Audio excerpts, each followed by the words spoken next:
Hai guys, kembali lagi dengan saya Aruna dan seperti biasa saya membahas apapun yang saya suka dan semoga bermanfaat buat kita semua. Oke?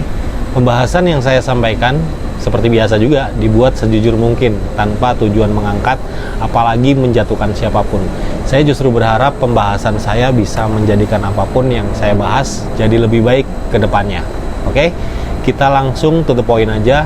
Tonton video ini sampai habis biar kalian nggak buang-buang kuota.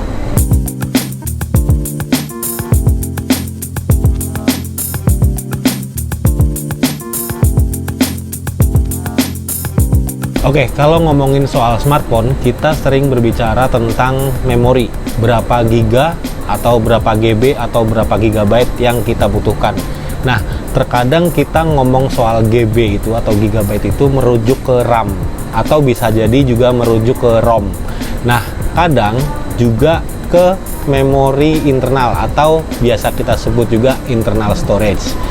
Tapi, apa bedanya ketiga jenis memori itu? Nah, apa arti istilah-istilah ini di dunia smartphone? Oke, sebelum menjawabnya, mari kita samakan persepsi bahwa memori adalah tempat untuk menyimpan hingga mengolah data apapun, baik data sistem, data aplikasi, maupun data personal kita sendiri, yang dibutuhkan dalam proses komputasi baik di HP hingga komputer saat kita memakai perangkat itu. Nah, sekarang kita bahas satu persatu dari tiga jenis memori ini. Tiga jenis memori ini ada RAM, ROM, sama internal storage. RAM adalah singkatan dari Random Access Memory. RAM bersifat volatil, yaitu tidak menyimpan informasi seperti kartu memori atau memory card, yang artinya data yang disimpan itu bersifat sementara dan semua informasi yang terkandung di dalamnya akan hilang saat kita mematikan HP atau komputer, alias si memori nggak dapat daya lagi. Nah, istilah RAM sendiri telah menjadi lebih umum dalam beberapa tahun terakhir dan digunakan untuk merujuk pada modul fisik yang digunakan sebagai memori pada komputer. Nah, hal ini berlaku juga pada smartphone. Biasanya hanya informasi sementara yang disimpan dalam RAM yang dibutuhkan smartphone pada waktu tertentu, seperti sistem operasi atau aplikasi yang terbuka, tapi kadang berlaku juga buat aplikasi yang berjalan di background atau di latar belakang, yang mana semua itu dimuat ke dalam RAM saat kita menghidupkan perangkat. Nah, kapasitas RAM mempengaruhi seberapa banyak multitasking yang dapat kita lakukan di perangkat HP kita. Semakin banyak kapasitas RAM, semakin banyak ruang memori sementara yang dimiliki HP kita untuk mengatur data.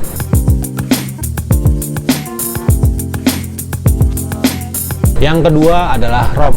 Nah, ROM adalah jenis khusus dari RAM, singkatan dari Read Only Memory, yang artinya memori yang hanya bisa dibaca dan tidak bisa atau dibatasi akses menulisnya. Ini adalah jenis memori non-volatil, yaitu data tetap ada bahkan jika terjadi kegagalan daya atau ketika kita mematikan perangkat HP maupun komputer. Terus akses ke semua sel memori itu juga membutuhkan waktu yang sama, nggak seperti hard drive atau hard disk. Itulah sebabnya data sistem operasi seperti Android dan iOS biasanya disimpan dalam memori ROM untuk memastikan boot yang cepat dan untuk mencegah perubahan oleh pengguna atau oleh kita. Namun, isi ROM dapat diubah dalam kasus-kasus khusus seperti ketika kita nge-root, nge-flash, dan sebagainya. DVD atau CD adalah contoh memori ROM yang tidak dapat diperbarui atau tidak terdapat atau sangat terbatas aksesnya untuk menulis data, sedangkan konsol seperti komputer, PlayStation, hingga HP kita memiliki memori ROM yang dapat diperbarui atau terdapat akses untuk menulis data meskipun dalam beberapa hal masih ada batasan untuk penulisan data tersebut. ROM pada smartphone lama biasanya berisi partisi sistem Android yang misalnya sistem, kemudian vendor, dan sebagainya. Dan biasanya terdapat juga keterbatasan untuk mencegah pengguna menghapus atau mengedit file di dalamnya.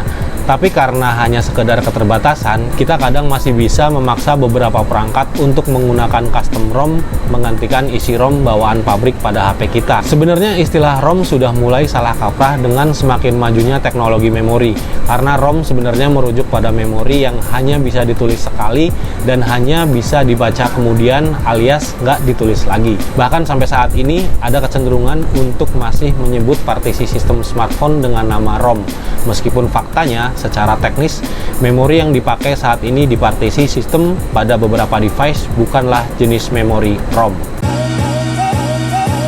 Oke, kita lanjut ke memori internal atau biasa disebut internal storage. Memori internal smartphone dapat berupa eMMC atau Multimedia Controller Tertanam atau UFS yang kepanjangannya Universal Flash Storage. Jenis memori ini biasanya dapat diperluas atau dikasih tambahan tempat penyimpanan data melalui micro SD dan biasanya berisi data pengguna seperti foto, video, musik, dokumen, dan data-data pengguna personal yang dibutuhkan atau disimpan oleh aplikasi. Penyimpanan data di memori internal adalah bersifat permanen karena tidak akan hilang saat kita mematikan perangkat. Pada smartphone, penggunaan ROM telah digantikan oleh partisi khusus di memori internal, baik yang bertipe eMMC ataupun UFS, yang mana memori tersebut telah diatur ke mode read only atau hanya baca melalui perangkat lunak atau software yang ada di dalam perangkat tersebut.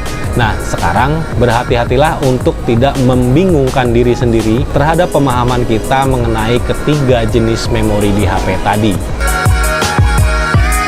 Terkadang untuk kenyamanan kita berbicara tentang memori smartphone dengan istilah seperti berapa GB RAM atau berapa GB ROM, yang secara teoritis ini sebenarnya agak keliru. Kita seharusnya menyebut berapa GB RAM atau berapa GB ROM atau berapa GB internal memory atau internal storage yang disediakan oleh sistem seperti Android, Windows, dan sistem operasi sejenis lainnya. Istilah ROM dalam hal ini tidak tepat karena partisi sistem Android berada dalam chip eMMC atau UFS yang sama dengan memori internal, yang mana dapat dibaca atau ditulis secara bebas. Tetapi bedanya kita tidak dapat menulis pada partisi memori internal yang disediakan oleh sistem. Di partisi ini kita hanya dapat membaca dan sangat terbatas untuk dapat menulis data.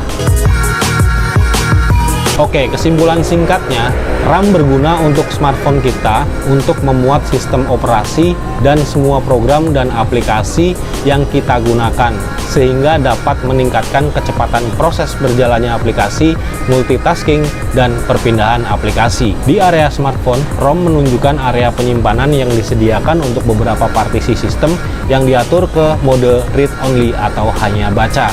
Sedangkan memori internal adalah tempat kita dapat menyimpan semua konten pribadi kita, dan semakin besar gigabyte-nya, semakin banyak ruang, semakin banyak foto, video, dan data aplikasi yang bisa kita simpan di internal storage smartphone. Saya harap video ini bisa membantu kita para penikmat teknologi tentang bagaimana memori di HP kita bekerja dan gimana menyebutkannya dengan benar. Thank you for watching and see you next time.